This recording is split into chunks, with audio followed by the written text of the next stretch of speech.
Welcome back to Cut and Splice. This is Jason.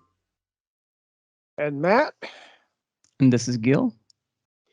All right, and tonight we're going to do something a little different than before. It's probably going to be gimmicky, but that's all right. We're going to be talking about the movie Running Scared, not the Billy Crystal movie, but the 2006 Running Scared with Paul Walker. I believe it's Wayne Kramer is the director. that is And correct. good. I didn't misread that. The possibly gimmicky thing we're going to do here. Over the years, just to give a little backstory, Matt and I have talked about this movie in positive and negative ways. But I think I'm correct in assuming that we both felt that the ending is a strange sort of ending, and we wanted to get Gil's reaction live because he had never seen it before. So he has watched up to close to the end, and we're going to see if that works and is interesting to hear, and just see how that goes. In case anybody has no idea what this movie is, like we said before, it's a 2006 movie. It's called Running Scared, and it's about Paul Walker. He's got a family, lives next to some Russian people, and after some shady drug deal type stuff, everything falls into chaos as the next door neighbor's kid grabs a gun that he was supposed to dispose of, and it goes off on some wild, crazy adventure. And throughout the course of this night, he is trying to find the kid, find the gun, not get killed by his boss, not get killed by mobsters, not get killed by Russians, not get killed by all sorts of characters. It's a wild movie. To put it mildly. Yes. So I guess we're ready. I'll give this a go. All right. So I'm at the 150 mark or so. Be as animated as you want. Okay. Oh, real quick, Gil, before you go, I'm already going, but yeah. without giving any crazy spoilers or anything, I don't know, Matt, do you think it's a good idea to just get an idea of what he thinks of it so far, or no? I can tell Just you what go I for thought it. about it. I mean, I guess I should say it now so it doesn't affect me. Yeah. 1 second. Yeah, no, it's a bit of a mess. It's quite a mess, and there's too many twists and turns. I wasn't sure if this was a bit of a a Tarantino, like one of the many Tarantino ripoffs that became popular, but it was more of like the late 90s, I think, early 2000s. But I don't know if this one was one of them. It definitely seems like it's a bit of a Tarantino wannabe type of thing, or maybe even borderline. Maybe even like Guy Ritchie type of thing. I feel like it's got a little bit of that. I was thinking more Tony Scott. Tony Mm, Scott, as at far the as time, the definitely styling and stuff. thousands Tony Scott feeling. Yeah. Yeah, it's a mishmash of things, and none of them are executed very well, at least to my taste. But except for, I mean, there's some ambitious camera moves and transition things like that are nifty and fun, but still they just feel a bit either too much or too gimmicky. If I could find any redeeming quality, I I'm trying to find ones right now. I overall it just seems like they really went hard. They really tried to make it as best as they could, but it felt like less would have been more. Would have been like my. Well, having said that, I'm curious to hear what you think about the ending. Okay, yeah. So here we go. I guess there's a. I assume there wouldn't be too much after this point because the credits should go for at least 6-7 minutes. I'm at 152. Are they still in the front yard? Guess you guys could have queued it too and watched it along with me, but that's okay. I thought about that. I'm almost there. Tell us what's happening. I don't want to reveal anything. Oh, okay. Yeah. If it's a spoiler, obviously I can delete it if I mess something up. It was a bit of a blast from the past to see Vera Farmiga. Oh yeah. He was huge at this point. Yeah. I will say, if what I'm seeing right now is the twist you're talking about, I'm like, that's not the worst of it. Okay. I just want to get your reaction. I don't know. I don't mean to imply that it's like what makes or breaks the movie. Yeah. Oh, I- well, it's actually, if anything, it's kind of obvious. It makes perfect sense considering everything that's happened. It's just that much like the many issues in this movie, is the way they get to it doesn't make a whole lot of sense. Mhm. Yeah. Okay. So I'm up to the credits. I can probably pause this. Cool. Nice end credits design. Okay. Oh yeah, the end credits actually were something I was going to talk about, but you don't need to watch all of it. Yeah. It's okay. Yeah, actually, the end credit sequence I think is one of the best parts of the movie. Yeah, That's they went probably very accurate. creative. Yeah. Yeah, that's what I feel. I guess that's kind of like in a microcosm what to me the movie feels like. He really put a lot into it. It's like the design, the look. They're doing the half-ass um, Bob Richardson lighting with smashing the light into the tables and bouncing into their faces. They just didn't do it as well. Not that I'm a big fan of it, even when Richardson does it, but still there's some difference there.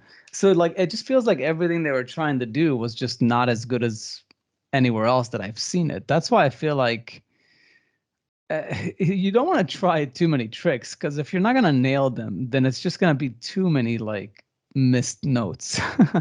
If you go simple, there's less mistakes that you can make.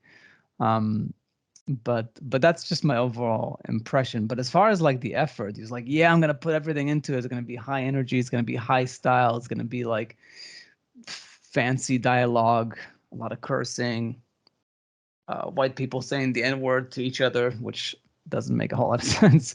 You know, um, yeah, I don't know. It's just a very messy movie. But yeah, as far as the ending, I don't think it's one of the many twists in this movie, but it's definitely not the most surprising one or the one that's just completely out of left field. I mean, my reaction to it, I don't really have any reaction to it. It doesn't really change my opinion in any way. It's just like, that's another thing. I, Yeah, it needed to happen. It's just that what precipitates it makes no sense. But we'll get to it with the spoilers. But I'm interested, like, I guess because you guys have been back and forth about this for a while. Like, so what was like your feelings about the movie before or now rewatching it? I fucking love this movie.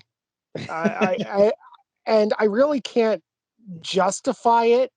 I mean, like, I find myself unable to like articulate, what actually gives this movie like a particular amount of artistic merit or anything. But I mean, it's visceral, it's violent, it's profane, it's sexual, it's grotesque, and it's just and Stimulating. it doesn't make any sense.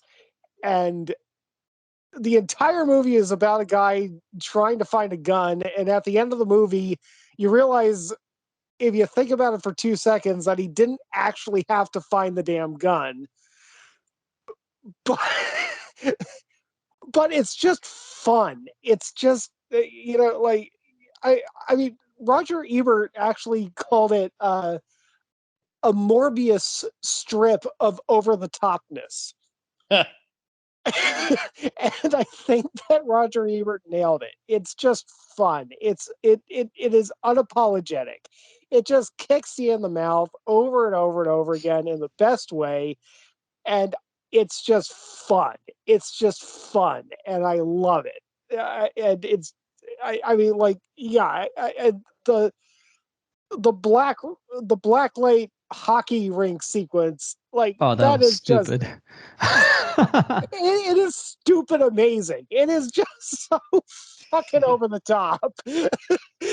I'm like, how can we make this more absurd and more violent and more? Well, you guys, well, Yeah, okay, we can talk about that yeah, when we get yeah. to spoilers. Okay, yeah, but anyway, yeah, no, like, yeah, no, I love this fucking movie, so I'll just leave it there. No, but Um, what would be your rating? 7.5. yeah. JT? That's interesting. I from your uh your take that you just gave, I thought you were going to go higher, but that's actually pretty close to mine. Yeah. Uh, uh, I really like this movie, and without going too deep into it, uh, I think my theory is if I try to put myself into the mindset of when I first saw it. You have to remember that this is like I didn't see it in theaters. I think I saw it about a year after. So probably just about 2007, I think, or so. Maybe 2008. I think 2007.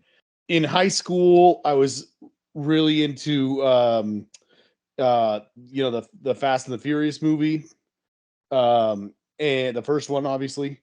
And up to that point, I guess what I'm trying to say is I was like kind of like a Paul Walker fan, even though at that point in time, myself and I feel like most of the world was convinced that he wasn't a particularly good actor. Because if you look back, it's like everything he had done up to that point was small supporting roles where he was pretty good as like a character, a very similar character in almost every single one. He's like either the preppy white kid or the rich white kid or the asshole white kid.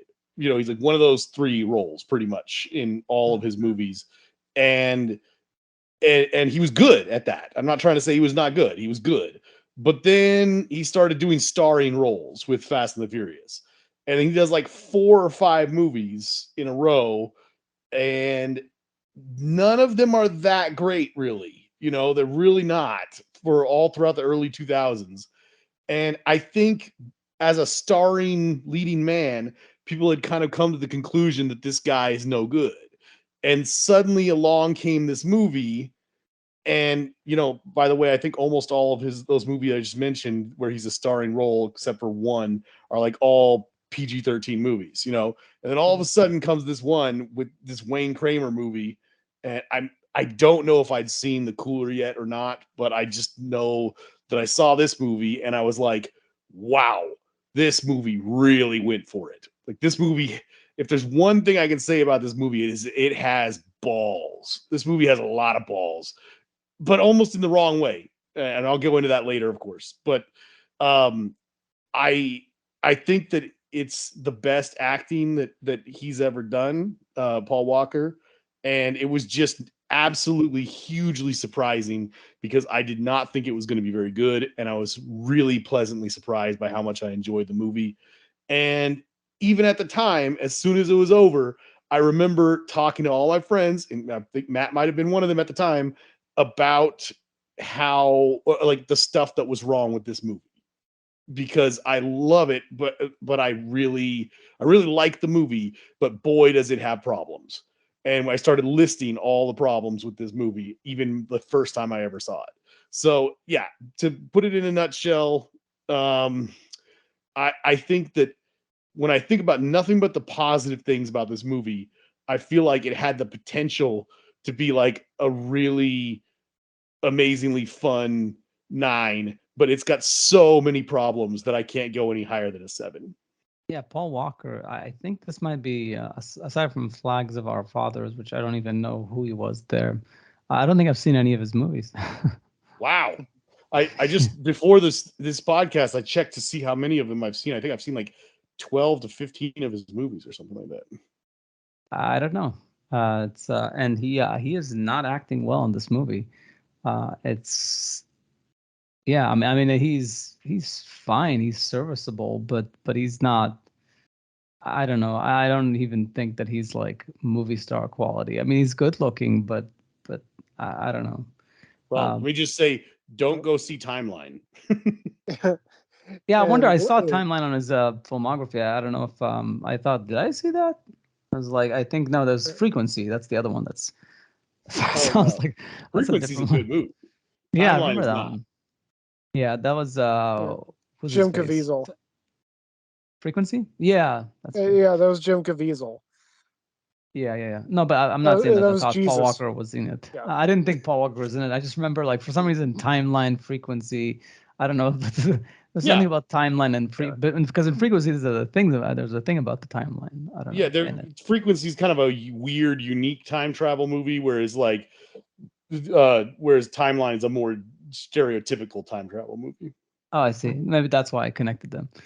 Um, but yeah, it's tough, but it's funny what you say because there's some truth to it.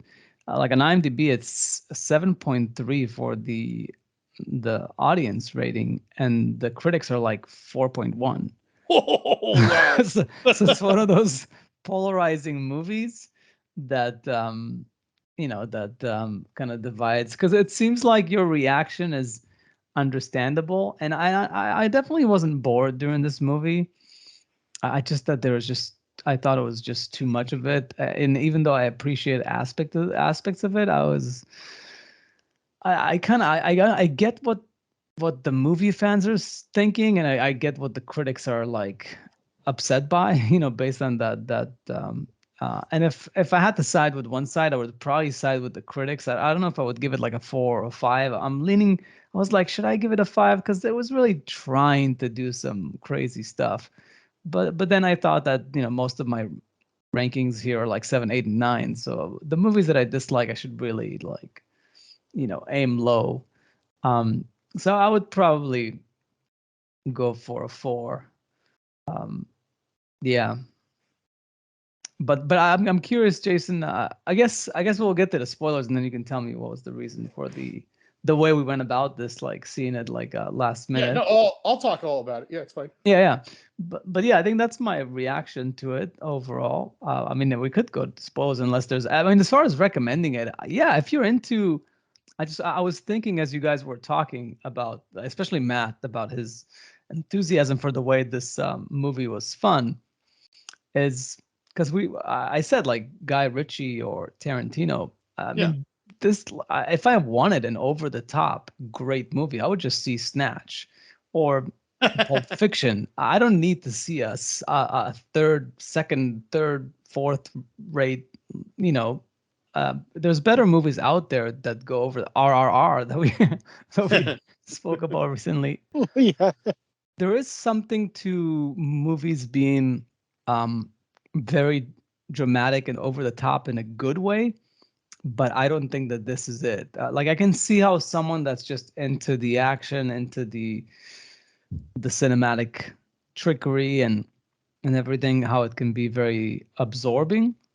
But to me, it was just all very hollow. I just to the point of like I didn't believe anybody. I didn't believe anybody's performance. I didn't believe that these people can even remotely, even on a crazy movie, make sense to be connected to each other in any way.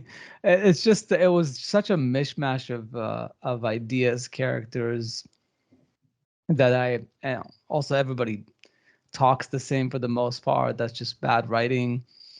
I don't know. It's just subpar. But if you've already seen Pulp Fiction, you've seen Snatch, and you want to see something brand new that's trying to do that, then yeah, I guess this is a movie you could watch. Yeah. Um, yeah. Any other thoughts before spoilers? No. No, we can do spoilers. Yeah. So I guess Jason, we'll start with you as far as your your thoughts about the seeing the Um. ending. Well, so after I rewatched this movie, I did call Matt and kind of ask him like his opinion. Like maybe we should tell Gil to stop earlier or something like that. But I mean, from the sound of your overall take, it doesn't seem like it would have made much of a difference, really. But as I was saying before, I do like this movie. I think that the movie like I said, it's got real big balls. You know, I mean, there's certain things that that I really like and respect this movie for. Like, just trying to, I should have written some of these down, but like, for one thing, you know, if you are looking for something that's ultra violent and just, you know, really gruesome at points, it delivers for sure on that. And as Matt kind of talked about too, it's got some real sex appeal in it too. It's a pretty good movie. But oh, I do remember one of the things I was going to talk about when it comes to balls. So let me just give you like an example, okay? So, okay, Like the first guy to get shot in the movie gets shot in the balls. sure, why not? No. Okay. There's some ridiculous stuff. Like okay, Yeah. some there's some negative stuff. Like in that scene that you're talking about. I mean, this guy is running full tilt at somebody with a machete in his hand, and the guy shoots him with a shotgun in the chest, and he goes flying across the room. I mean, I have to assume Yeah. this is at least a 180-pound man. I mean, and you know, the laws of physics, you know, they say that even though in movies people like flip around when they get hit by a shotgun, you know, and the amount of force that you get hit with a shotgun blast is supposed to be about the same as what you feel in the recoil, more or less. Yeah. So it's okay to kind of exaggerate it a little bit, but this guy gets lifted into the air off his feet. It's ridiculous. Okay. Yeah. So it's like you got to really check the your expectations at the door, because it's kind of dumb, you know. But anyway, what I wanted to talk about it in terms of just, I mean this in I might sound a little critical, but I mean this in a good way. Okay, like a lot of movies, even R-rated movies, you know, there's kind of a thing of like, I feel like especially since we've gotten out of the 90s, you know, there's kind of this thing of like people shy away from stuff, especially if it's going to not lead to making the movie money. And, you know, certain movies can be shown on planes and certain ones can't, you know.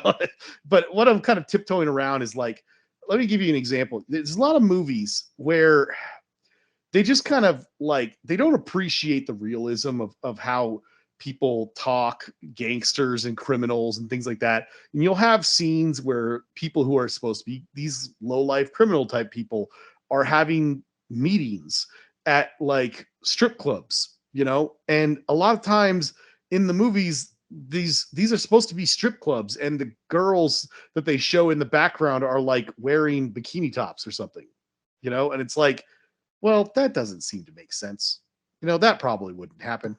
And then you've got movies that at least they go far enough that you can respect it, you know.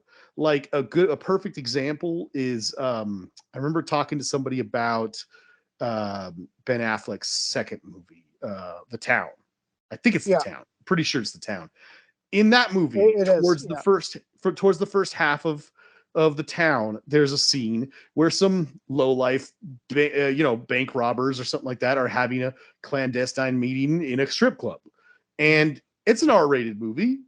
I don't think anybody would accuse The Town of being like a pathetic, weak R-rated movie, but they're in a titty club, you know, and in the background you kind of see a girl very vaguely, like off in the distance, you know, topless or something, dancing on a stage or something, and then there shows them sitting down, and in the middle of the conversation it cuts to an insert of the girl dancing, so you get a shot of her, you know, topless for just about half a second or so, maybe 1 second, maybe, and then it cuts back to the guys talking and blah blah blah. And I really felt like that was interesting, an interesting choice, because I was like, well, okay, at least it establishes that we're living in the real world here, you know. I mean, these guys they're going to this kind of club, they're having this kind of a meeting, and they're not there to look at the girls, but that's where they are. That's the kind of environment we're in. Let's be real about it, you know. So they show an insert, and there's a topless girl for like 1 second. This movie, he takes his son at like what I assume has to be like 10 o'clock at night or something like that, to help him try and find this his son's Lake. friend. He's trying to track him down, but he has to meet his boss. Very similar situation. They are criminals meeting at a strip club, and they pull up, and there's big neon signs that say all nude strip club, blah blah blah. And there's a moment where the son is talking to the dad, and he goes, "Do girls really get naked in there?" And he says, "Yeah." And he says, like, he asked, I think he says, "Can I see?" or something like that. And he says, "When you're 21, I'll take you," or something like that. I don't know, some sort of line. There's an exchange like that. And it's not great. It's just whatever. It's him talking to his son.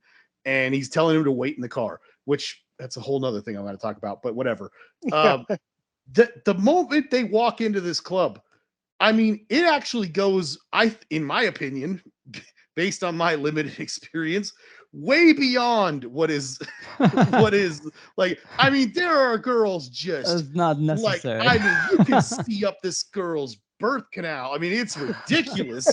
Like, I mean, this is like full frontal nudity, and it is in your face. And I was just like, geez, movie, did we have to go there? Like, but as critical as I sound, I'm trying to be positive here. I'm trying to say that, like, that's one example. Other things are the violence. I really appreciate the creative nature of the violence. And then we can talk about the scene later, but there is a scene that involves some disgusting low life people who are like abusing and killing children, and the wife has to go, like, rescue a kid from there. And there's this moment, it's such a cliche in movies, where the good guy gets the drop on the bad guys. They have them at gunpoint. And what always happens every single time in every single movie, is when you need to close up that chapter in the movie and you need to move forward, something happens where the bad guys will do something stupid, and they'll try to make a move, and they'll try to, like, hit them with something or grab a gun or do something that puts the hero or the good character in imminent danger, thus making it perfectly acceptable and okay for them to shoot the person and kill them. And in this movie, that doesn't happen. Vera Farmiga has a gun pointed at these people. She sees what they are. She sees how completely disgusting they are for killing and presumably raping these small children, and that they've done it to dozens and dozens of kids. And they kind of are setting up a scene just like that, because, like, the two people are kind of making small inching towards her, making little moves towards her, and she just stands up and tells the kid to leave. He walks out of the room, and she guns him down. And in a way, it's a very satisfying scene, because I'm just like, yeah. I mean, you don't see that in a lot of movies. You just don't. And I mean, it's this, all I'm trying to get at with this super long-winded thing is the movie's got balls, and it's a mess. It's a terrible mess of a movie. And I want to, after we all have a chance to talk about it, I'll definitely go into detail about all the terrible things about this movie, but it definitely has balls. And you bring up the guy being thrown across the room by the shotgun blast at the beginning, and it is one of those things where I actually thought I actually probably thought about this way too much. In that, No. like, this is a hard R movie. I mean, like, this is a really hard R movie. Yeah. I mean, his previous movie was NC-17, so I mean, like, Was it really? uh, they had to cut it down for theatrical release and everything like that. But yeah, they showed female pubic hair, so No, I remember. I remember they threw it as an NC-17 on it. But Yeah. yeah, so Wayne Kramer in the glory days of his career didn't shy away from anything, and then he decided to make Crossing Over and, like, fucked himself. But like, the funny thing is, like, okay, that decision right there with the shotgun blast. This is a hard R movie, and if you get shot point blank with a 12 gauge shotgun like that, the real life damage is actually more horrifying than being thrown across the room Yeah. by the shotgun blast. I actually think that the decision to have the guy thrown across the room was a was actually very deliberate to just say, like, we are not dealing with reality in this movie. You just throw your willing suspension of your willing suspension of disbelief. Fuck that. We are going full bore. We are. I think somebody. I think I remember. I mean, obviously, this is more than a decade ago. Somebody wrote of this movie that it's like Wayne Kramer snorted crack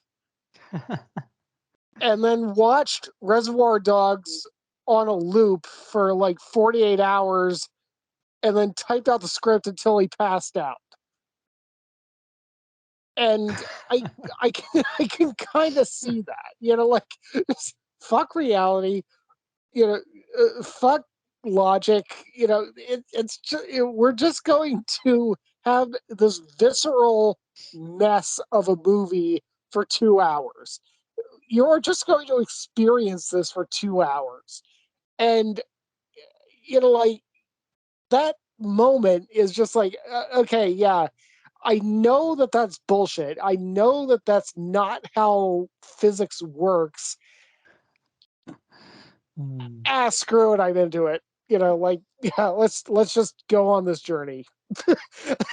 Let's just go on the darkest fairy tale journey of all time.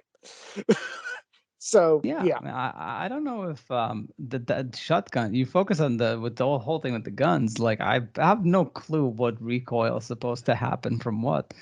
To me, that was the most realistic thing in this movie, the shotgun flag. Because I've seen it so many times, and I've played RPG games and stuff. So to me, it's like, yeah, that's what you do in a movie. Like, people fly, backwards because they get shot from, like point zero, like distance, point blank. Yeah. But I did find it amusing. I guess in some of the trivia here, it says that one of the credits that were in the movie is that the director wished to dedicate the film to Sam Peckinpah, Brian De Palma, and Walter Hill, and which makes sense. Like, violent filmmakers that are very self-indulgent. And then also, I guess Paul Walker was very disappointed when it had like a bad box office opening. And there's a trivia thing here where, like, he got home from dinner and he got a message from Tarantino on his machine saying that he loved the movie and he praised, like, his performance in it. And he was like, he was relieved. He was like, yeah, if Tarantino liked it, whatever. Who cares if the box office is bad? That's fair. That is fair, especially with especially with this kind of movie. With the Reservoir Dogs on cocaine. Yeah. But yeah, I guess you didn't really answer the question fully, Jason. But well, what I was curious about too is because I borderline thought, like, am I watching the right cut or something? Because there's a twist 20 minutes before the end, like when they revealed that he's the FBI, like, mole or something. I was like, that should have been this part that you should have had me stop. We thought about it. But it would have been too long to watch the rest. Exactly. Yeah. So, okay, I'll try to sum it up as much as I can. So,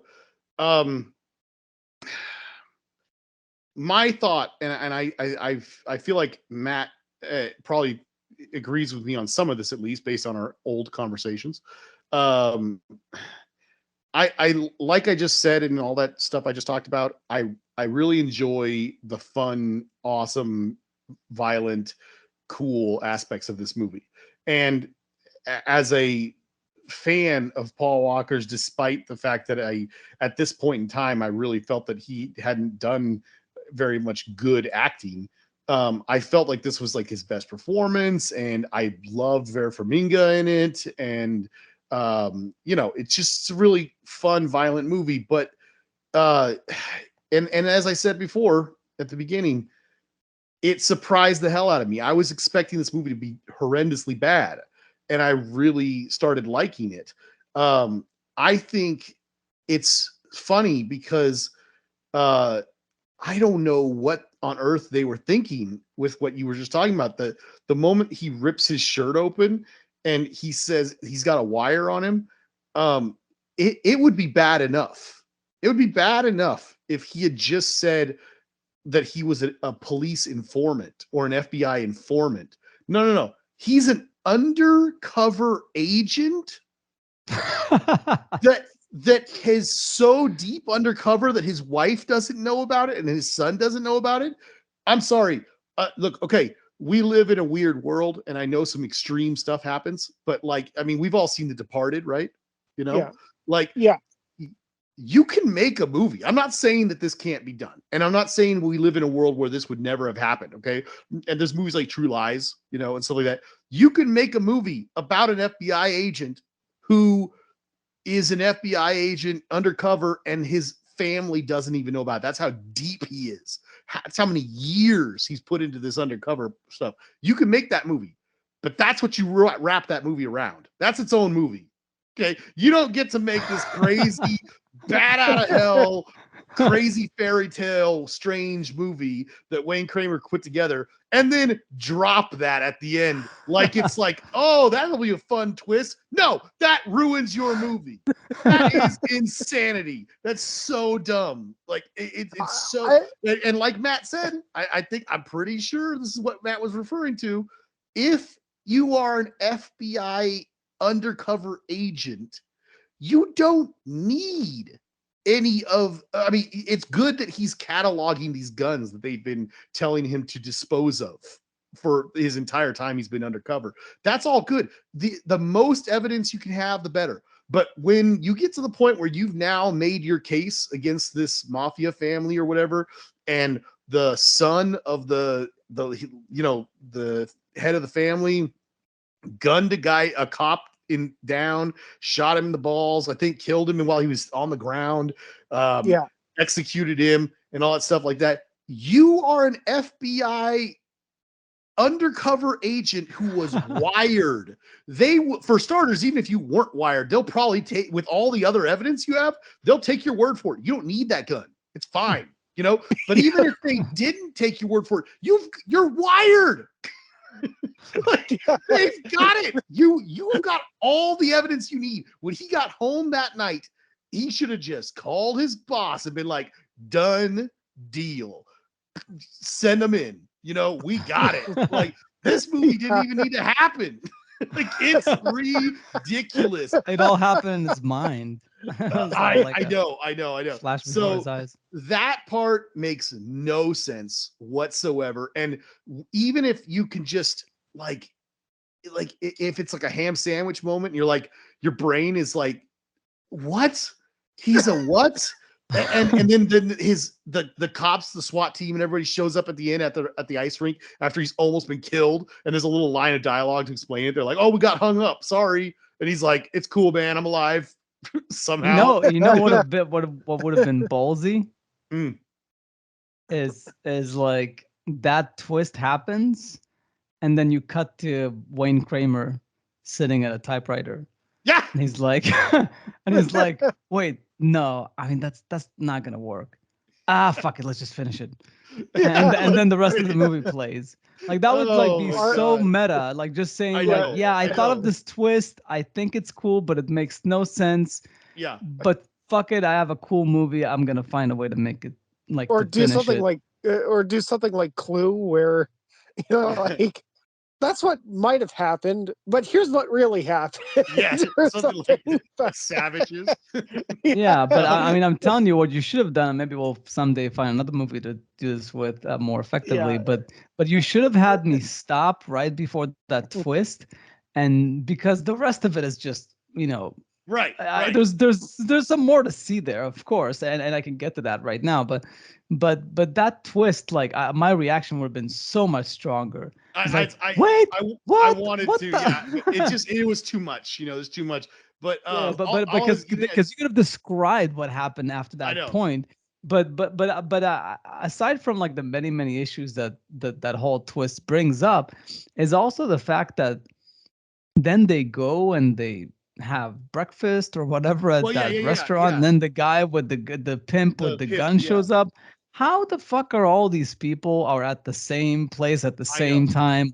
There's just way too convoluted, and the Well, fact that that just happened, and then based on that they were able to like fake his death or something. Either that pimp was planted, or it just, the whole thing is so unnecessary and right. so convoluted that the ending, it also hurts the ending after the Well, twist. that's my whole point. Actually, what I was going to get to is to say that, like, let's say that you just give this movie the biggest benefit of the doubt, and your brain just glosses over that ridiculous twist of the FBI thing, right?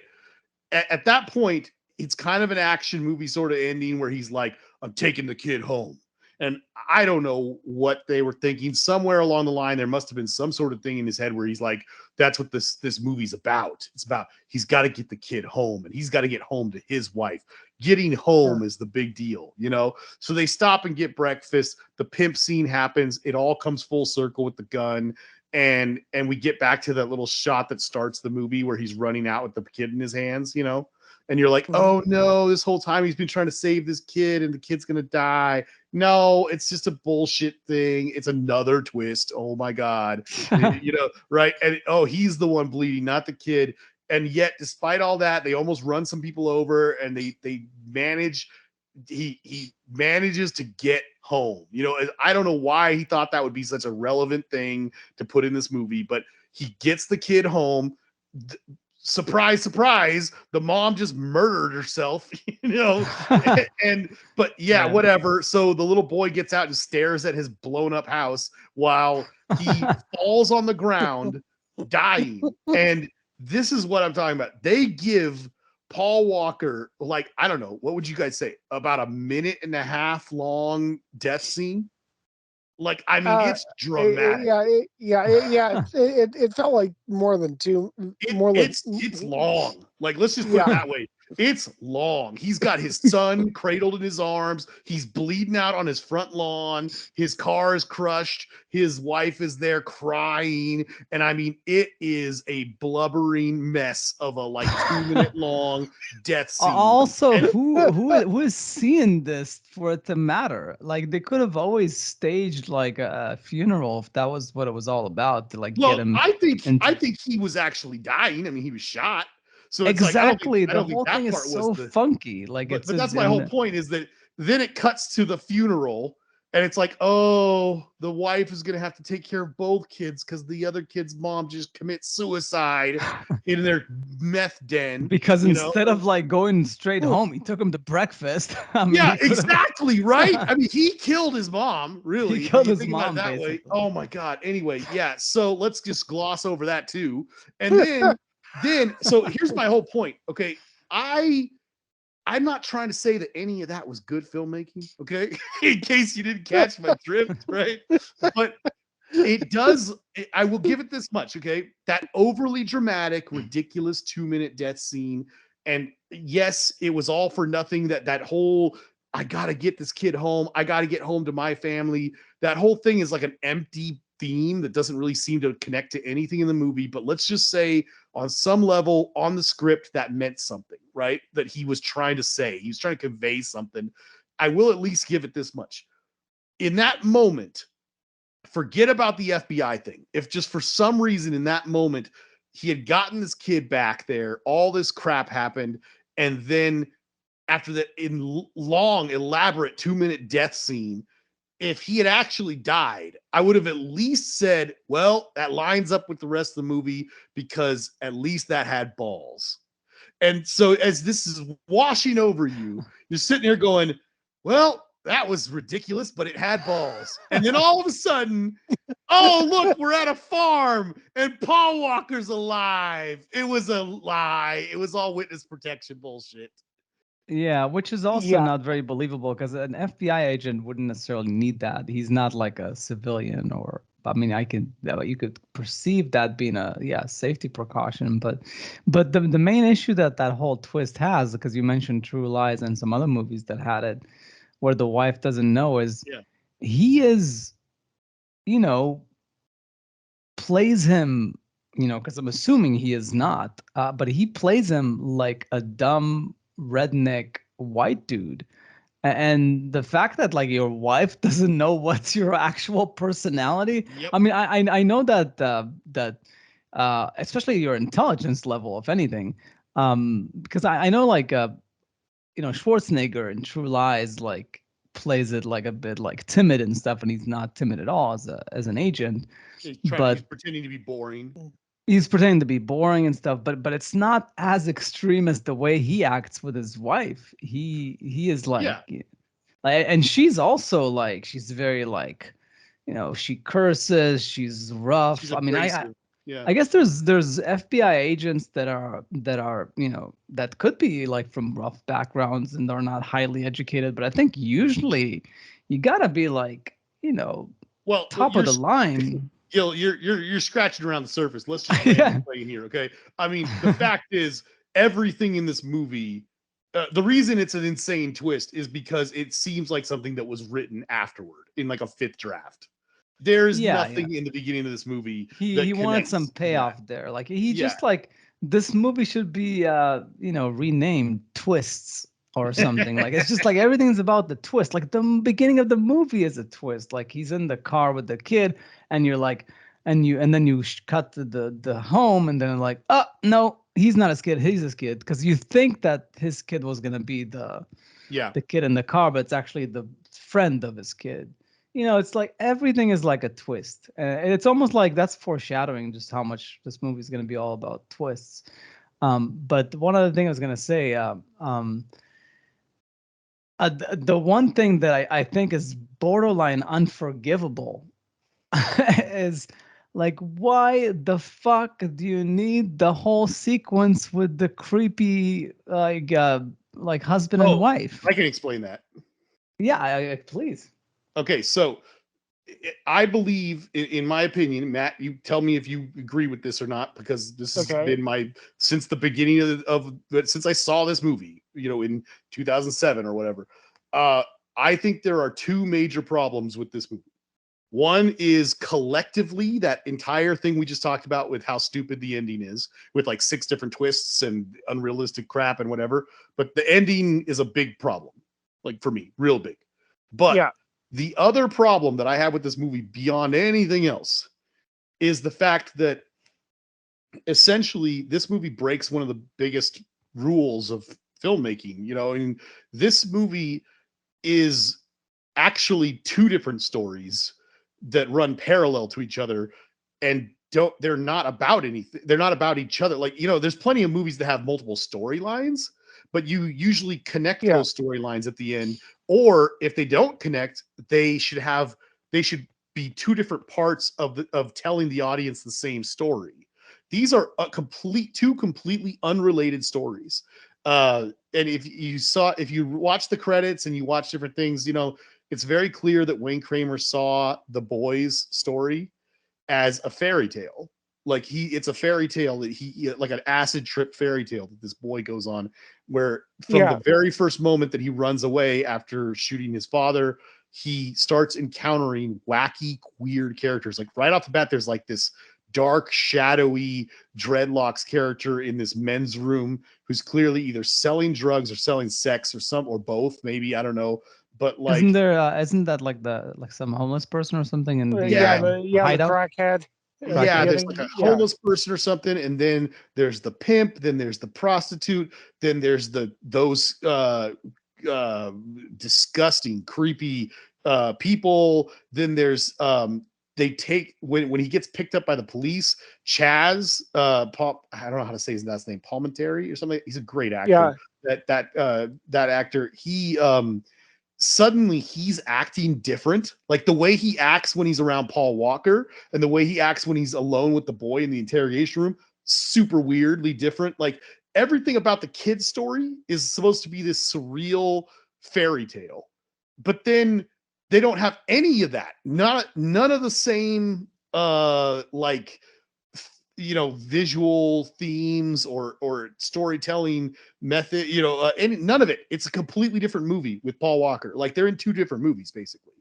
And basically, it doesn't like Matt said, he doesn't even need to be following the gun anyway. Like it's all pointless, really.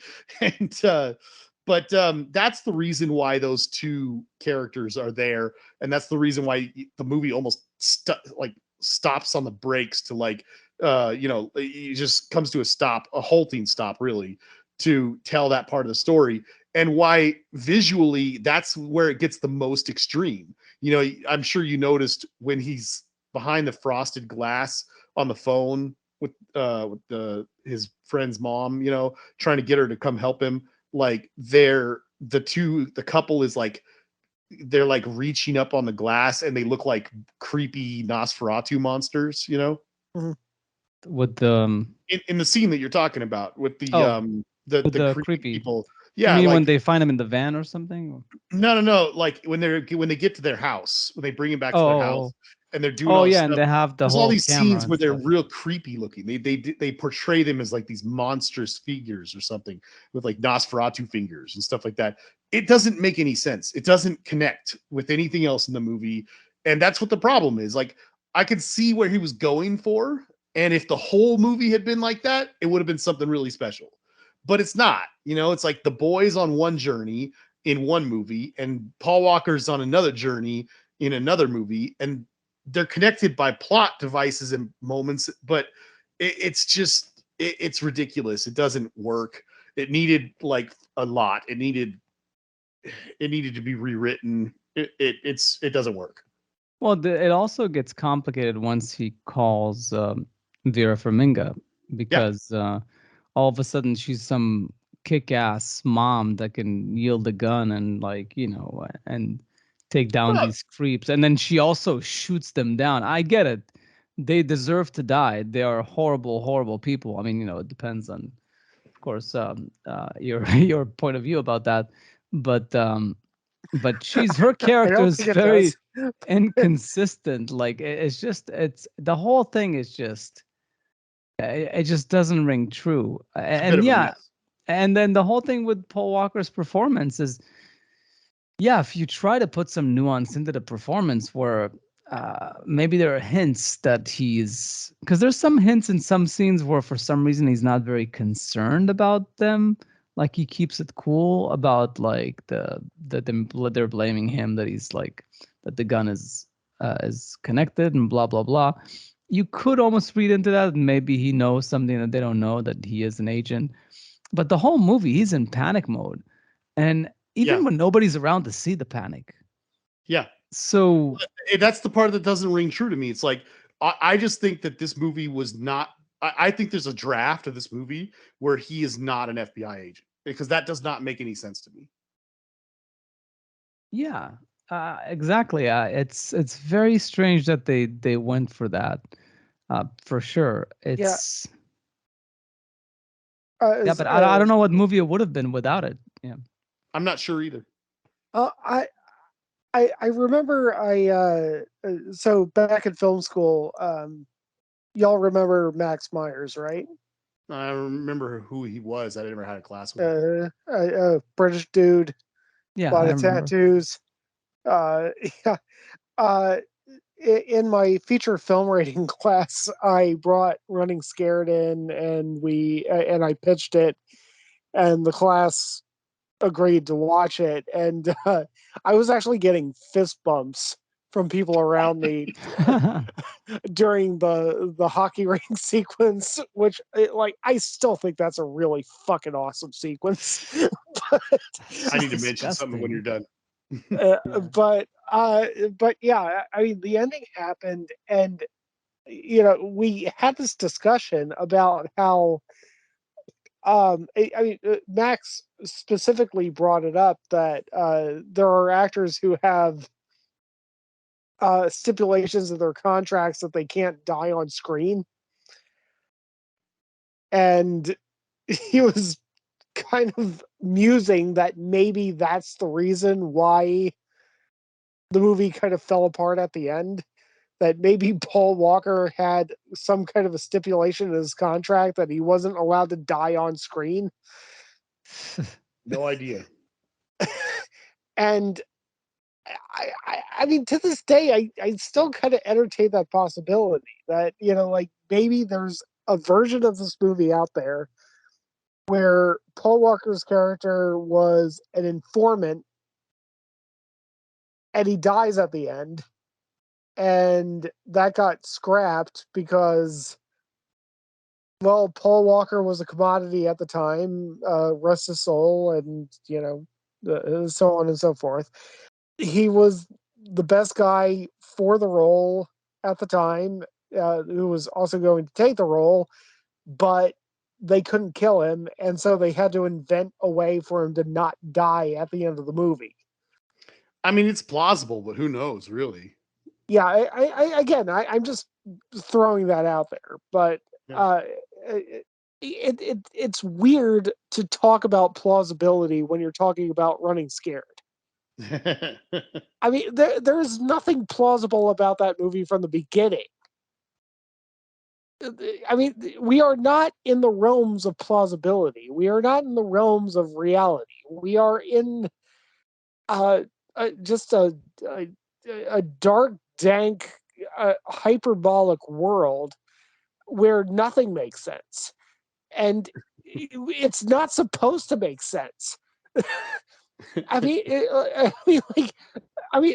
Another thing that Roger Ebert brought up in his review about the gun is that like the gun is a MacGuffin, and if you don't know what a MacGuffin is, don't worry about it because it doesn't matter if you're watching this movie.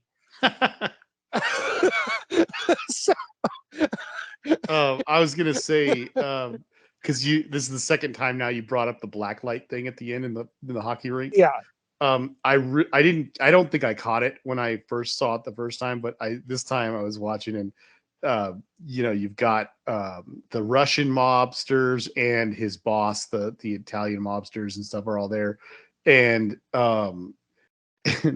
there's this I love the moment because he's got the boy with him, the little Oleg or whatever, 11-year-old kid or whatever he is, and or I think he said he's 10 or something like that, but yeah, so he's got this 10-year-old boy with him, and I really appreciate it because I agree with Gil. I think it's a ridiculous thing. It's memorable and it's visually interesting, but it's ridiculous, and I like that when they first walk onto the ice, there's a moment where the Russian guy looks at the boy who he's very much about to kill in his mind. He's about to kill this kid, and looks at him, he goes, "Hey kid, check this out." And then they hit a switch and all the black light shit comes on, and he goes, it's so great because it's the writer and the filmmaker talking to the audience. He goes, "This is the bullshit we have to do to get you kids invested nowadays."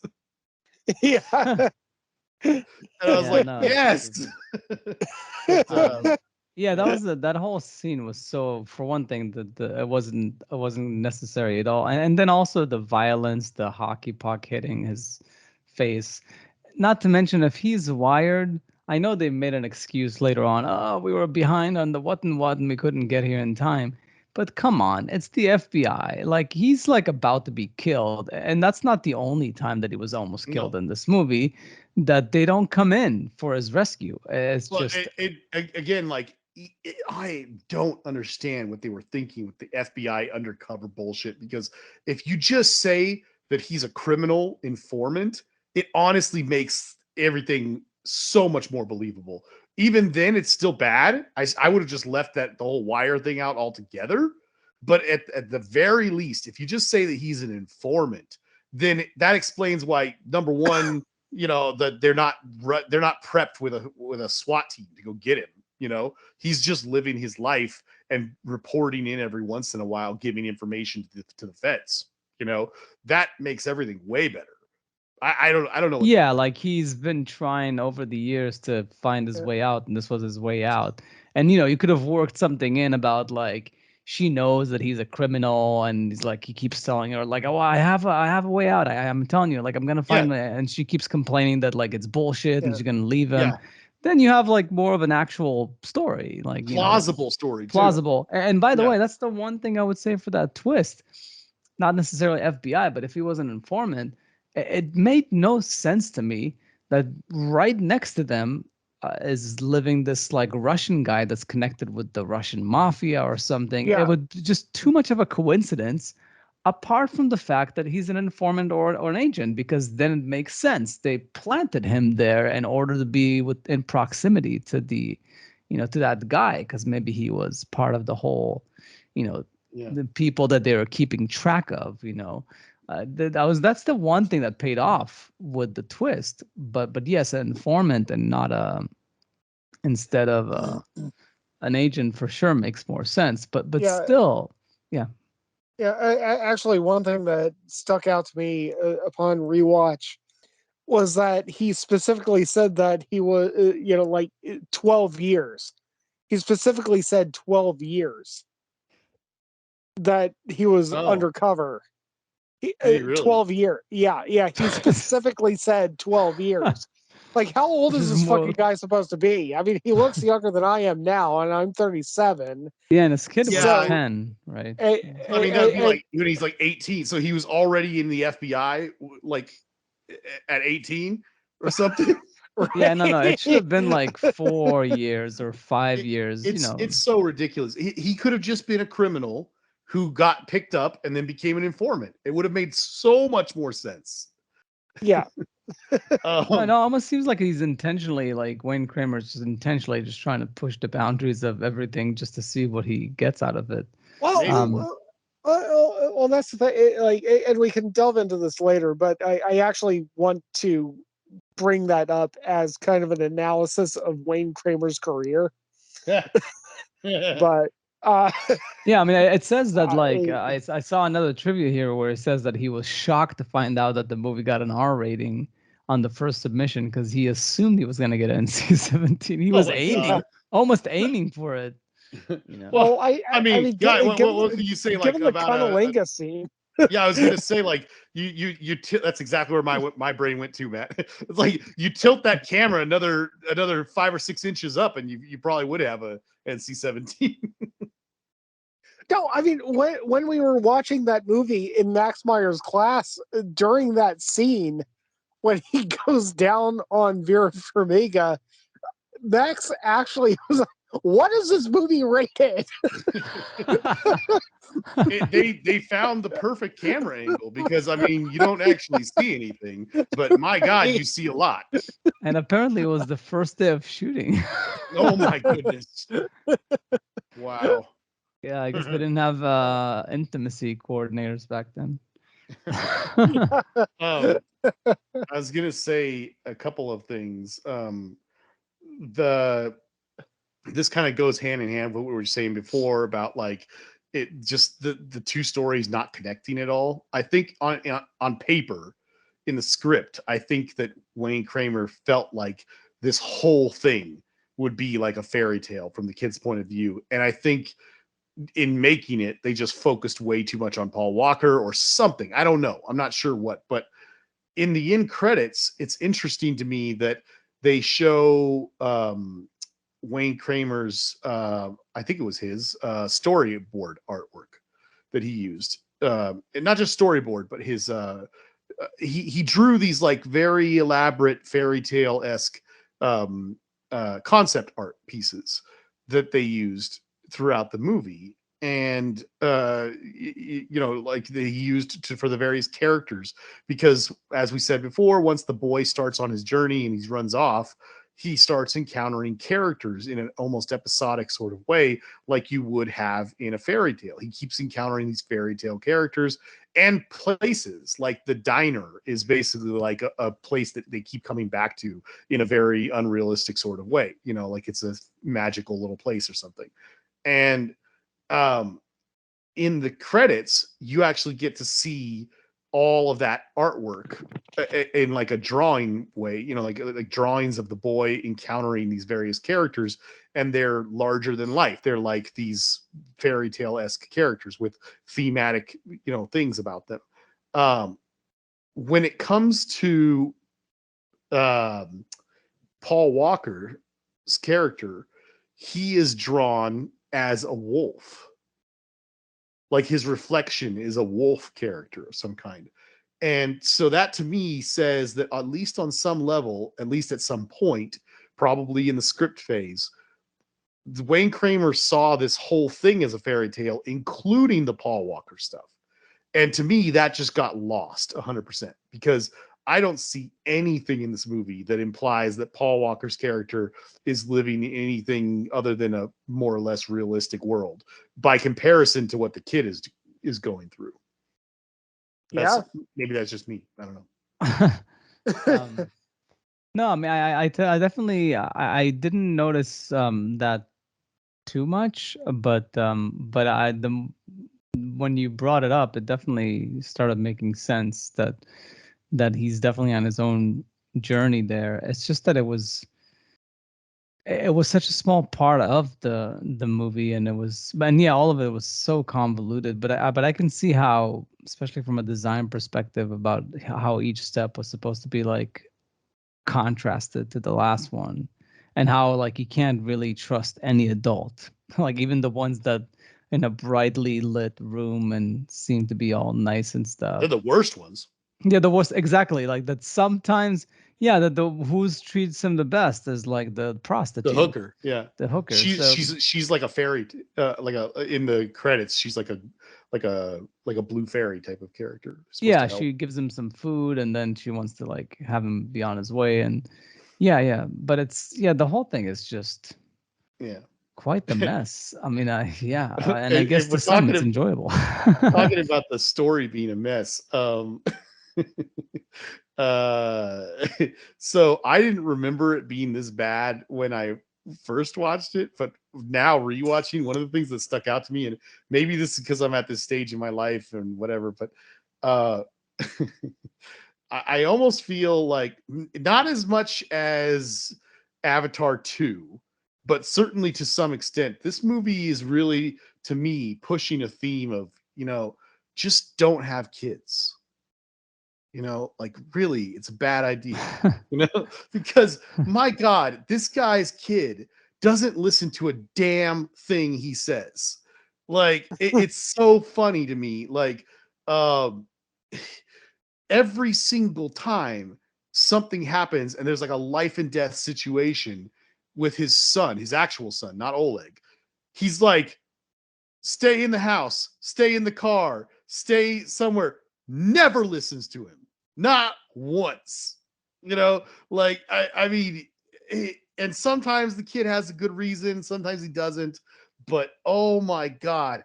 I mean, I find it completely unrealistic that Paul Walker's kid doesn't trust him at all in a life and death situation, because like they portray this family as growing up in a rough part of town. He knows that his dad's involved with the mob. He knows his dad carries a gun. He knows that his dad has done things, and he hasn't. The kid has not done anything with his, like, he's just a 10-year-old boy, who's kind of grown up in a rough part of town, whatever. Like, when people start shooting at you and stuff like that, you would think he'd be terrified enough that he would at least listen to his father, at least a little bit.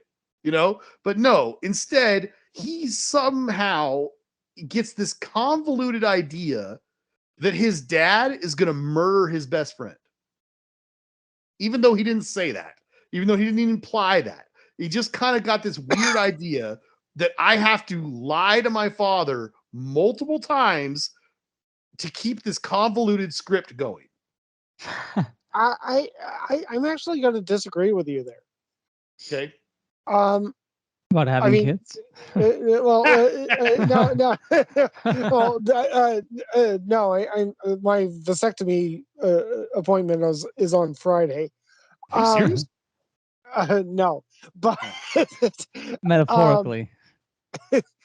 But no, I mean, I think that Nicky's response to his father is actually rational, being that he knows that his father carries a gun, being that he knows that his father is involved with violent people, being that he knows that his father doesn't like Oleg, being that he knows that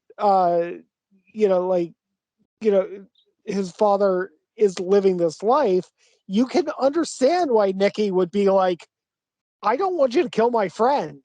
Okay, hold on. Let me respond. You have to prove to me that you're not going to kill my friend.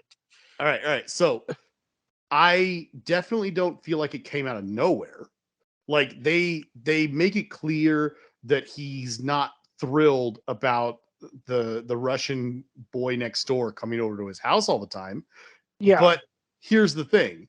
Like they don't go this is another example of like there's too much going on in this movie, because you could tell that story if you wanted to, like this is just a weird example because it's not the same thing, but I'm just going to throw it out there anyway. Like at the beginning of Green Book, they have this nice scene where Vigo like is shown to be so racist that when these black guys come over to his house and his wife gets them water, he's going to throw away the glasses that they drink out of, even though they're like glasses and they're really low on money. Like that's a ridiculous thing to do. And it just goes to show how insanely racist this guy is at the beginning of the movie, which allows you to have change. This movie. So let's just talk about why is he so afraid? Yes, he does know that his dad does dangerous things and is a criminal and carries a gun and stuff like that. But and he has probably heard his dad say some racist stuff against Russians. He probably has. Is that even racist? Whatever, some prejudice things about his next door neighbor and being a Russian crackhead and stuff like that. He overheard Paul Walker talking about how if they find the gun or the kid, he's dead. I mean, at the beginning of the movie, they established that Nikki overheard that. Like so if they find the gun or the kid, Paul Walker, is dead. Right. So I mean, Nikki has every reason to believe. No. Hold on. So, up to this point, if you're Nikki, you know that your dad doesn't really like Russians, and your dad's fed up with the next door neighbor being a Russian crackhead who's connected to the mob. But despite the fact that he doesn't like that very much, and he allows the next door neighbor's kid to come over all the time. So much so, his mom even said, "I think your best friend. I think his mom wants to see him for dinner at least once this week," meaning that he's over there all the time. Obviously, Paul Walker tolerates him at least to that point. I think at this point, Paul Walker says something to him about why is this kid always over here, but he says it to his wife. The kid's not even in the room at that point in time. So all the kid sees is that his dad's a little frustrated by his choice in best friend, but still definitely puts up with him, definitely tolerates him, and then they get into this life and death situation where he overhears his dad say, if my boss and my coworkers find this kid first or find the gun first before I do, I'm a dead man. And hearing that, the kid goes, my dad's going to kill my best friend. I mean, yes, I think he has reason to be a little concerned. I'm not saying it comes out of nowhere, but I'm saying in that scenario where you're like, oh my God, my dad might die tonight, but somehow he's like, I think my dad's going to kill my best friend. No, he's just looking for him. Like, I don't think it's justified. Not to mention, there's a slight problem. Just to say about. I think you're still wrong, by the way. But the problem I think also is that not that anybody cares, but no, I just mean like because it's not gonna matter. It's not gonna fix anything. But also if he is an agent all along, he wouldn't want his kid to get mixed up or become friends with that guy's kid, because he's like from a rotten family, and who knows, he might be a bad influence. He's not going to use his kid as child labor to essentially like infiltrate their family and kind of see what's up. And so it's yes, the whole thing is just very odd, like the whole relationship and everything. But yeah, I mean, I might agree with Matt to some degree, but does it really matter? Like, not much in this movie makes sense at all. I wonder if that was the whole point. He was just, I don't think that the movie was ever meant to make sense. yeah, like I I wonder if honestly that's believe like that. he started writing this movie and then he eventually is like, screw it. Like, I don't need to It's just explain like, everything. It just needs to just borderline right. be believable in the moment, but it doesn't have to really make sense. Yeah, I mean, it's like J.J. Abrams done good. Oh, that's a Barely. little No, harsh. I don't know about that. that is harsh. I would No, say for that sure. Super 8 is a better movie than this. Yeah, I Wait, would what? tend to What was a better movie? I think Super 8 is a better movie than this. Oh, not even close. uh, No, and I mean, and for no, I think we've all agreed at some point that J.J. Abrams' biggest flaws are his endings. And yeah. I think yeah. Super 8 has a better ending than this movie does. It's not great, but it's still Okay, better. yeah, but okay, that's fair. Yeah. I've been saying some really negative stuff. Let me say something really positive real quick. Aside from the movie having balls, which I've established already. I did. We kind of talked about Paul Walker's acting, and obviously he's no, I don't know, he's not Edward Norton or something like that, whatever, or was not Edward Norton. But I think the up to this point, I had only seen him as that like supporting character that he always played, and then the Brian O'Connor character from Fast and the Furious, and I mean he doesn't have any subtlety in that movie at all, Yeah. and the four like lead roles that he had after that movie were no different. They really weren't. I think the first time I ever saw Paul Walker do small, do like a not over the top, not big, like he's trying to be emotional and not go big, like decent acting, basically is what I'm getting at. The scene where he's in his convertible and he's finally caught up with Oleg, he's finally got the boy and the boy's not afraid of him, and they're driving together in his car, and Oleg explains something about how his dad is horrible or something like that or whatever. And at the beginning of the movie, you see that one of the struggles that Paul Walker has is that his father is severely handicapped. He can't stand up long, and he's like his food, he's eating spaghetti and is dripping up all over his face, out of his mouth and all over his body and everything, and he's just like completely messed up.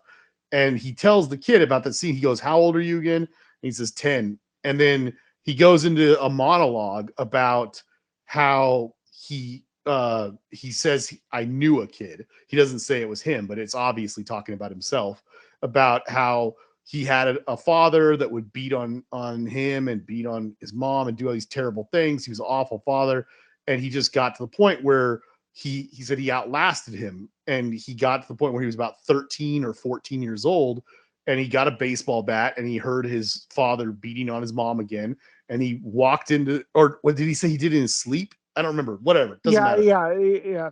One way or another, he walked into his father's room with a baseball bat, and he says, I Mark McGuired him in first or something like that." Yeah. But he didn't say I. He's telling the story to the kid as he said, "A guy I knew."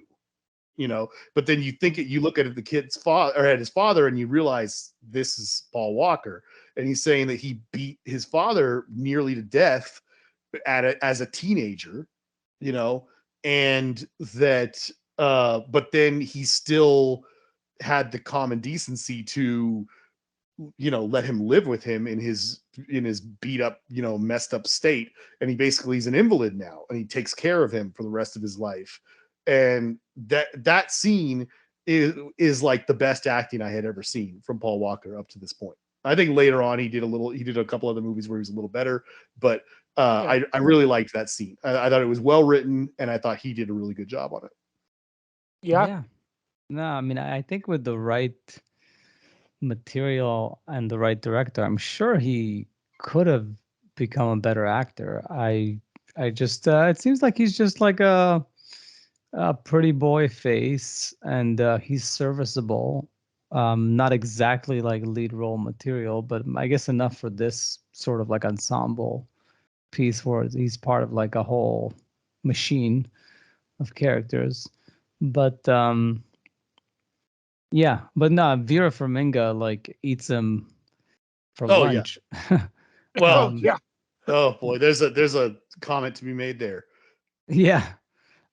But yeah, it was funny because you were saying like about this movie has balls, and I was gonna say like and vaginas.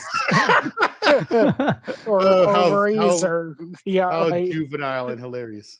Yeah. Yeah, yeah. Um, I mean, this is the movie that made me fall in love with Vera Farmiga. I Uh, think I want to say I saw this right after I saw uh 2006. What is it? The Departed. I saw it in theaters, so I, I saw it before The Departed, but Yeah. yeah, And then it's crazy. Like this is when she, at least in my mind anyway, when this is when she's blowing up, because I saw The Departed shortly after I saw this. Not long after that, was Up in the Air, yeah, 2008, I think, or something like that. 2009. Yeah. 9. So yeah, I mean, she was like, there was a couple years where she was just like on fire. She was like making all sorts of yeah. good movies. She was definitely one of the most interesting things in the movie. Mhm. Um, I am still like, even though we should probably wrap this up, I am intrigued by the fact that being that Matt is a big fan of Russian cinema, and like Italian neorealism, like just the fact that he for some reason got this very strong appreciation for this movie. That's the complete opposite. I am slightly perplexed, but in an amused sort of way. Like the only thing I can compare it to is if like the equivalent of, because we were talking about like good bad movies and stuff.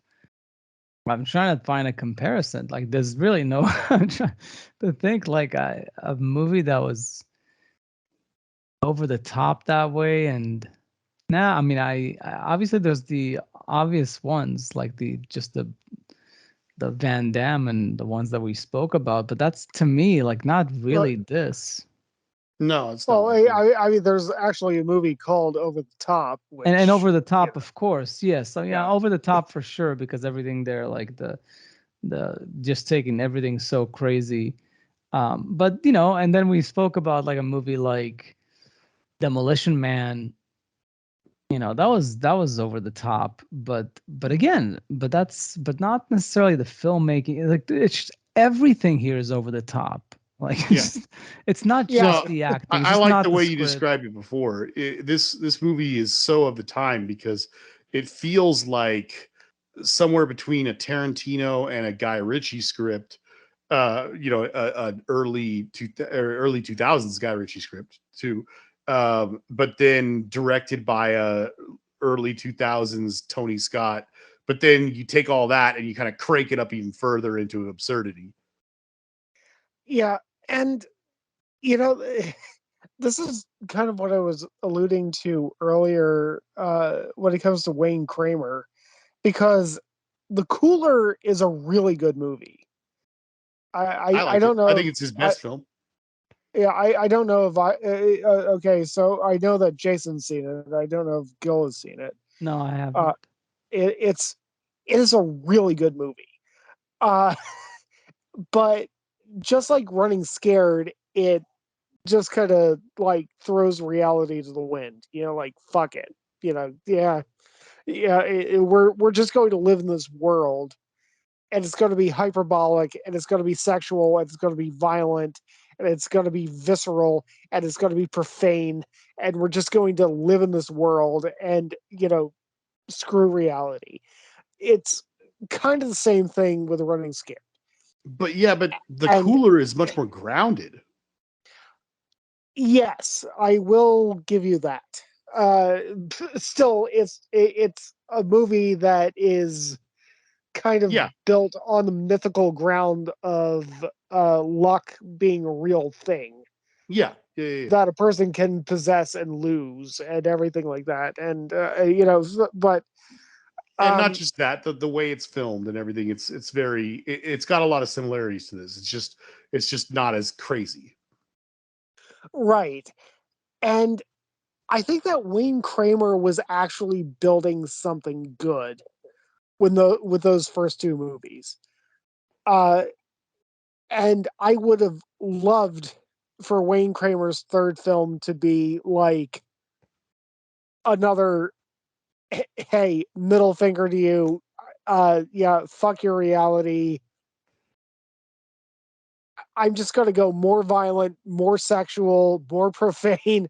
I'm just going to go further down this rabbit hole and where where the limit is. And he decided to make Crossing Over. Yeah, I know what you're saying. And he tried to make this grounded in reality, supposed to be real life drama, and that was the least authentic piece of cinema I've ever seen. Oh, that's not true.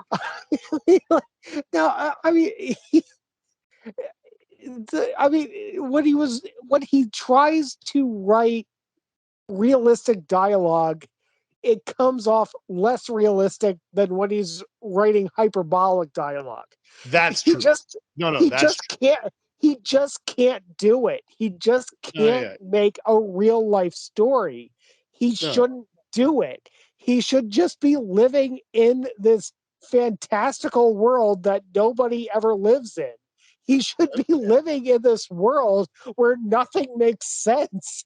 No, I'll concur with that. I know that you think we've talked about it before. Crossing Over, you obviously hated way more than I did. I just think the Cooler was really good. I think that this movie was a lot of fun, but not as good as the Cooler. And then he did a complete 180 and did Crossing Over, which kind of was just basically Crash about immigration, Yeah.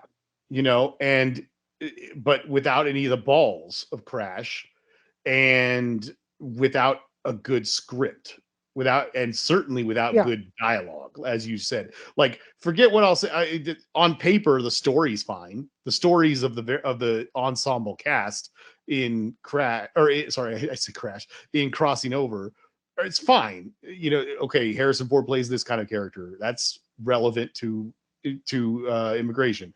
Ray Liotta plays this kind of character. That's also very relevant. What's that guy from Cliff Curtis.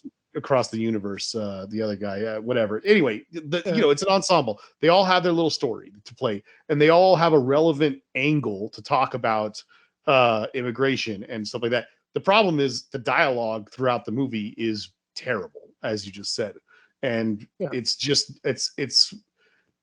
I could talk about what's contrived about, bringing it back to this about Running Scared. There's a lot that's contrived about Crossing Over. And so, I think it's clearly a 1, 2, 3. Like, I've only seen 3 of his 4 movies, and I think the best one was the first one, and then this one that we're talking about, Running Scared, was his second best. And I don't hate Crossing Over as much as you did, but I definitely think it was his lesser film for sure. I think that Crossing Over destroyed his career. It seems to have, because he barely did anything afterward.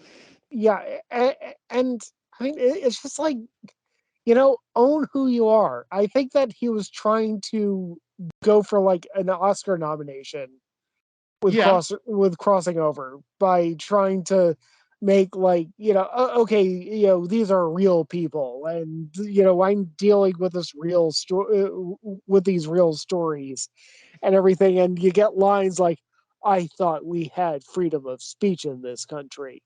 And it's like that rings so much more false than just having Paul Walker, put out a string of F words. Like, you're gonna fucking whack me? How long we've known each other? 12 years? 12 fucking years? You're gonna whack me now?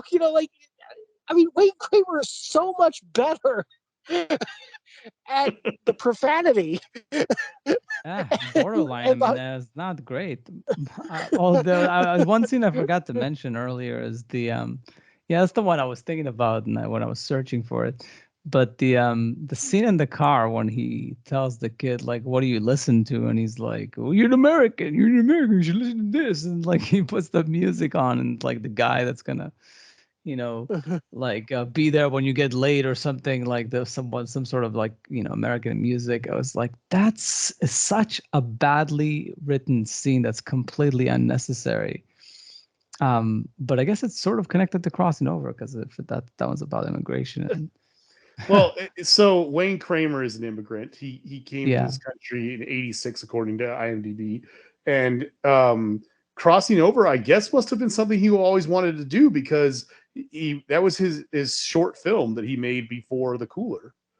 He made a short film version of it, apparently. Yeah, I saw that here. Yeah. What's funny is I'm saying all these kind of negative things when we're sitting here talking about his career, and I looked up on my shelf right now because the spine of The Cooler is like big bold letters. It's very easy to see in a shelf full of DVDs, and then it suddenly occurred to me that I I bought Crossing Over as a used Blockbuster DVD because I had never seen it before and I had not talked to Matt about it and he had not told me how much he hated it, and I just was like, oh, it's a Harrison Ford movie, I want to watch this. So I just suddenly realized that I own all three of these movies that we're talking about, for better or worse. yeah, Did either of you see Pawn Shop Chronicles? Nah, I didn't see it. no. I guess it's the first movie that he didn't write either. So Oh, interesting. I think it had Paul Walker in it. yeah, I think mostly what it is that after the failure of Running Scared, he probably ran scared. No, he probably like said like, well, let me go back to basics. Let me take the story I did a short film about, and I'll try to expand it into a movie, and I'll try to That be sounds more plausible. serious. And then that failed. And then he did, I guess, Pawn Shop Chronicles. That wasn't even his idea. It seems like he's just trying things out. Like, and maybe he wasn't as committed as Matt would like him to be to the hyper, uh, crazy, surreal world that that Yeah. he built in like the Cooler and Running Scared. I did see an article pop up about like that it does say that he basically constructed the whole movie Running Scared as sort of a fairy tale of sorts, like the same Yeah. trajectory. So and Oh, that makes sense, like not it's only for the very, kid but also for Walker, like for yeah, Paul it's Walker. really obvious when you watch the credits. There's like a lot of visual clues about that and everything. But Yeah. yeah, I'm a little surprised. I'll say that much because like we were just saying, how we think that. So we were just speculating, that after the events of, or after what happened with Running Scared, that like you said, he probably went back and decided to do something a little safer. And that sounds plausible to me. And he did something that he cares about, this whole Crossing Over thing and whatever. And as Matt said, he believes that basically ruined him.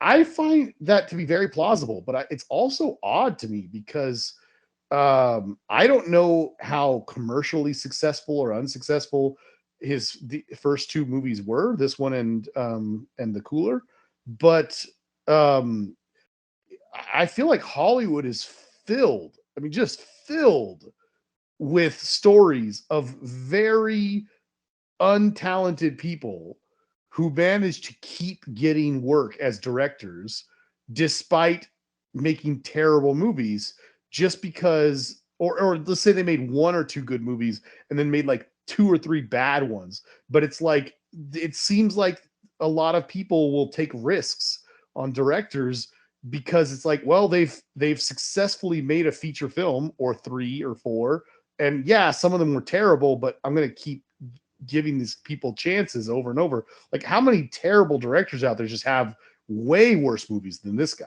I mean, I can think of a few. I have a theory, but this might be a little bit of a digression. branding is a major thing. Okay. Like consistency is a major thing. Okay, Martin Campbell, you know what you're going to get out of it. It's not that he's brilliant or bad. It's just that he does what he does, and you know what you're going to get out of it. So you're willing to. So he's a safe bet, right?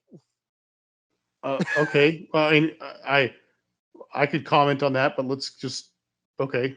Yeah, but other directors, especially people who are up and coming, if they don't establish a brand, then it becomes a lot riskier to give them the money to actually do their next project because, like, okay, you've been really edgy, you've been NC-17, you've been, hypersexual, hyper violent, hyper all that stuff, and then suddenly you do this kind of tame thing, and then you come in with your next project, like, what the fuck are you going to do with this? Okay. You haven't established a brand at this point. I don't know what to do with you. I mean, So that makes sense, I guess. I mean, I think that movie, the Pawn Shop Chronicles, seems like it's kind of like a kooky, weird characters type of thing. So it seems people probably went to him for that, because they yeah, saw Running Scared or The Cooler. I think it's It does kind of look like that. yeah, but so people will go back to people know that directors make different movies, but if you've made a movie that's similar to some degree to something that like a script they yeah, have, and like they'll still come back to you. It's just I just think that like except for The Cooler, it sounds like that was his best movie, that really he hasn't really hit that many home runs, that he is inconsistent, he's not reliable, as far as like hitting the right marks and everything. And that's why he hasn't gotten many opportunities. And also like knowing the right people, who knows? Like maybe he doesn't know enough producers or people that can bring him the right scripts or whatnot. It's It just possible. might be just that. Like, but I think Jason makes a good point. Like you can have someone just like him with different connections, and he would have been like 5, 6 movies in already. Like he would be making movies every 2 years because like, but he was established as sort of like a writer director, so he took his time between projects, and he's working on one now, which funny enough, it's like it stars Alec Baldwin. So I don't know if that's gonna get released. oh 'Cause the jeez, whole like, um, yeah. So I don't know. Daniel Alec Bowen. I think it's just luck. I think it's just luck and connections, and that's just part of the reason why maybe it seems like his career is going nowhere. But it is what it is. I mean, it's tough to Uh, like sustain being a director for sure. yeah. I'll say this much. Now, having clicked on it for the first time and taking a glance at it, I want to see this Pawn Shop movie because it's got a hell of a cast. Yeah, no, Yeah, it's like a anthology type of thing. So Oh, is it? That makes sense. Yeah. yeah, yeah, yeah. Because I guess all of them just came for a few days each of them because it's like short, small parts That makes and like sense. short films. mm. Yeah. Hmm. Anyways, it's but I still find it amusing that we do these movies from time to time. It's just different. I was like, it's just the type of movie that I would just never see if it wouldn't be for this. I've Yeah, got a few others I could recommend too. I'm sure we'll get to them eventually. yeah.